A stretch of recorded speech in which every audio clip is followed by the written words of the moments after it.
ഒരു ഫില്ലിംഗ് ഒന്ന് റെഡിയാക്കണം. അതിനായിട്ട് ഞാൻ ഇവിടെ 2 അത്യാവശ്യം മീഡിയം സൈസുള്ള ഉരുളക്കിഴങ്ങാണ് എടുത്തിരിക്കുന്നത്. നന്നായിട്ട് വേവിച്ച് ഇതേപോലെ ഒന്ന് ഉടച്ചെടുത്തിരിക്കുന്നത്. 2 ഇനിയിപ്പോൾ തീരെ ചെറുതാണെന്നുണ്ടെങ്കിൽ മാത്രം ഒരു 3 അല്ലാന്നുണ്ടെങ്കിൽ 4 എടുത്ത് ഒന്ന് വേവിച്ച് ഇതേപോലെ ഉടച്ച് വെച്ചാൽ മതി.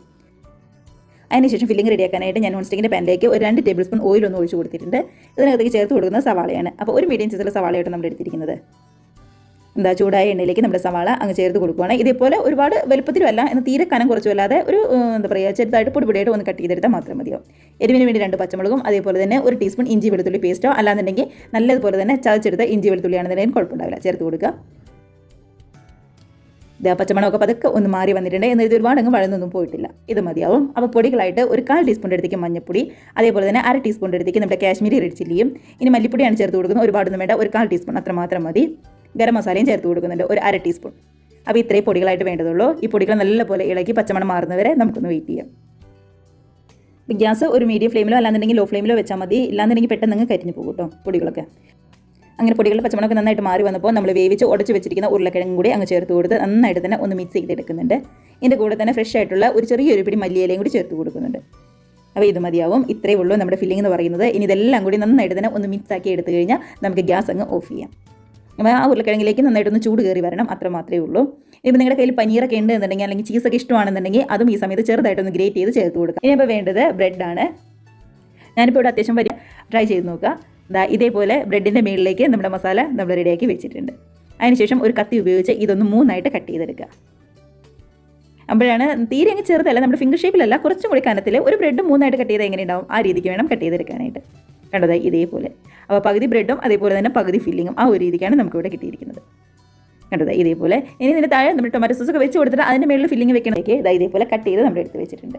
ഇനിയിപ്പോൾ വേണ്ടത് ഒരു കോട്ടിംഗ് ഒന്ന് റെഡിയാക്കലാണ്. അതിന് വേണ്ടി കുറച്ച് മൈദയിലേക്ക് ഒരു എരിവിന് വേണ്ടി കുറച്ച് നമ്മുടെ കുരുമുളക് പൊടിയാണ് ചേർത്ത് കൊടുക്കുന്നത്. എരിവൊക്കെ ഇഷ്ടമാണെന്നുണ്ടെങ്കിൽ ചേർത്ത് കൊടുത്താൽ മതി. ഇല്ലാന്നുണ്ടെങ്കിൽ നമ്മുടെ ചില്ലി ഫ്ലേക്സ് ഉണ്ടല്ലോ, അത് ഈ സമയം ചേർത്ത് കൊടുക്കാം.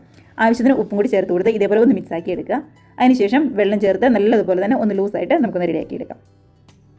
നമ്മൾ സാധാരണ കട്ട്ലേറ്റിനൊക്കെ കോട്ടിംഗ് റെഡിയാക്കില്ലേ, അതേപോലെ തന്നെ കോട്ടിംഗ് റെഡിയാക്കാൻ മതി. എന്നിട്ട് ഒരുപാടെങ്കിൽ ലൂസ് ആയി പോകേണ്ട, നന്നായിട്ടങ്ങ് ടൈറ്റും ആവേണ്ട. ഒന്ന് നോക്കി നിന്ന് ആവശ്യത്തിന് വെള്ളം ഒഴിച്ച് ഒട്ടും തന്നെ കട്ടകളില്ലാതെ ഈ ഒരു രീതിക്ക് മൈദയുടെ കോട്ടിങ് നമ്മളൊന്ന് റെഡിയാക്കി എടുത്തിട്ടുണ്ട്. കണ്ടത് ഇതേപോലെ. ഇപ്പോൾ കണ്ടല്ലോ, ഒരുപാട് കട്ടിയില്ല എന്നാൽ ഒരുപാടങ്ങ് ലൂസും ഇല്ലാതെ നന്നായിട്ട് തന്നെ കിട്ടിയിട്ടുണ്ട്. കൂടെ തന്നെ വേണ്ടത് കുറച്ച് ബ്രെഡ് ക്രംസ് ആണ്. ഇല്ലാന്നുണ്ടെങ്കിൽ നമ്മുടെ ഓട്സ് ഉണ്ട്, അത് നന്നായിട്ടൊന്ന് പൊടിച്ചെടുത്താലും മതിയാവും. നമ്മുടെ റസ്ക് പൊടി ആണെന്നുണ്ടെങ്കിലും കുഴപ്പമുണ്ടാവില്ല. ബ്രെഡ് ആണെന്നുണ്ടെങ്കിൽ കുറച്ചും കൂടി നല്ല തെരഞ്ഞെടുപ്പോട് കൂടിയിട്ട് ഇരിക്കും. ഇനിയിപ്പോൾ കട്ട് ചെയ്ത് വെച്ചിരിക്കുന്ന ഓരോ ബ്രെഡിൻ്റെ പീസ് എടുത്ത് മൈദയിൽ മുക്കി അതേപോലെ തന്നെ ബ്രെഡ് ക്രംസിലും ഒന്ന് കോട്ട് ചെയ്ത് നമുക്കങ്ങ് മാറ്റി വയ്ക്കാം. കണ്ടത് ഇതേപോലെ എല്ലാ സൈഡും ഒന്ന് കോട്ട് ചെയ്യുന്ന രീതിയിൽ നമുക്കങ്ങ് മാറ്റി വയ്ക്കാം. അപ്പോൾ ബാക്കി വരുന്ന എല്ലാ ബ്രെഡും ഇതേപോലെ നമ്മൾ മൈദയിൽ മുക്കി അതേപോലെ തന്നെ ബ്രെഡ് ക്രംസിലും ഒന്ന് കോട്ട് ചെയ്ത് ഫ്രൈ ചെയ്യാനായിട്ട് ആക്കാം. ഈ മൈദയുടെ മിക്സിൽ മുക്കാൻ എല്ലാം റെഡിയാക്കി വെച്ചിട്ടുണ്ട്. ഇനിയിപ്പോൾ നമുക്ക് നേരെ ഫ്രൈ ചെയ്യാനായിട്ട് തുടങ്ങാം. എണ്ണയ്ക്കാണെങ്കിൽ ഇവിടെ നന്നായിട്ട് തന്നെ ചൂടായി വന്നിട്ടുണ്ട്. ചൂടായി കഴിയുമ്പോൾ ഗ്യാസ് ഒരു മീഡിയം ഫ്ലെയിമിലേക്ക് അങ്ങ് മാറ്റി കൊടുക്കുക. അതിനുശേഷം നമ്മൾ കോട്ട് ചെയ്ത് വെച്ചിരിക്കുന്ന റെഡിയാക്കി വെച്ചിരിക്കുന്ന എല്ലാ ബ്രെഡും ഇതേപോലെ ഇങ്ങ് ഫ്രൈ ചെയ്ത് നമുക്ക് മാറ്റി വയ്ക്കാം. ബ്രെഡ് ആയതുകൊണ്ട് തന്നെ ഒരുപാട് കനമൊന്നുമില്ല, അതുകൊണ്ട് തന്നെ പെട്ടെന്ന് റെഡി ആയിട്ട് വരും. ഗ്യാസ് ഒരു മീഡിയം ഫ്ലെയിമിലേക്ക് വെക്കുക. ഇല്ലാന്നുണ്ടെങ്കിൽ പുറം മാത്രം പെട്ടെന്ന് അങ്ങ് മുരിഞ്ഞ് വരും. ഉള്ളാണെന്നുണ്ടെങ്കിൽ മാത്രം നന്നായിട്ടങ്ങ് വെന്ത് വരില്ല. ഇപ്പോൾ ഒരു സൈഡൊക്കെ ഒന്ന് റെഡിയായി വന്നപ്പോൾ പതുക്കെ നമ്മളൊന്ന് മറിച്ചിട്ട് കൊടുക്കുന്നുണ്ട്. കണ്ടോ, ഇപ്പോൾ ഒരു സൈഡിൻ്റെ കളറൊക്കെ ആണെങ്കിലും നല്ലതുപോലെ ഒന്ന് മാറി പതുക്കെ ഒന്ന് മുരിഞ്ഞ് വന്നിട്ടുണ്ട്. ഇത് മതിയാവും. ഇങ്ങനെ മറിച്ചിട്ട് കൊടുത്ത് 2 വശം ഒന്ന് റെഡി ആയി കഴിയുമ്പോൾ കോരിയെടുത്ത് മാറ്റി വയ്ക്കാം.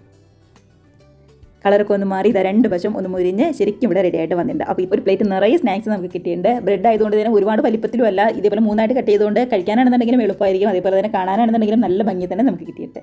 അപ്പോൾ ഏറ്റവും എളുപ്പത്തിലുള്ള നമ്മുടെ വീട്ടിൽ നമ്മുടെ കൺവെർട്ടത്തെ എപ്പോഴും കാണുന്ന സിമ്പിളായിട്ടുള്ള ചേരുവകൾ കൊണ്ട് റെഡിയാക്കി എടുത്ത ഒരു അടിപൊളി സ്നാക്സ് തന്നെയാണ്. ട്രൈ ചെയ്ത് നോക്കുക. കമൻസ് ഒക്കെ ആണെന്നുണ്ടെങ്കിലും മറക്കാതെ അറിയിക്കുക. കഴിക്കാൻ നേരത്ത് ഒരുപാട്